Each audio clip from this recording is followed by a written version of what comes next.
Rikman Momin ula Shah Jied Biang kum Presiden Seng Bharatiya Janata Party lani BJP jong ke Jylla Meghalaya Hapoh bala pelong ya ke program Sanggatan Paraf Ahaja Apusa Ahaja Apusan ke badang ya Rikman.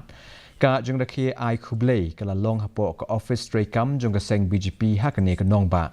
Hakabale shimbentalang dang menteri kena ke soka pedeng u George Kurian wat u National Secretary ke Seng BJP u Anil Anthony.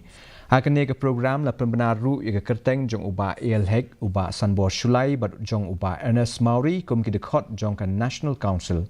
U Momin habai kren ba kila patai khubor la penpau ya ke jinglong wala keloi jong u manang penklan syu ya ke Seng Hapoh ke Jylla Meghalaya namar ba ulai lam ya ke Seng BJP jong kene ke Jylla. There is, in every political party, there is always a criticism, the leader. Even Modi ji has been criticized. So I'm nothing here, I'm only a state president. I have to organize the party and strengthen the party, that's all. U Anil Anthony u badai u nong pech nong khmi jong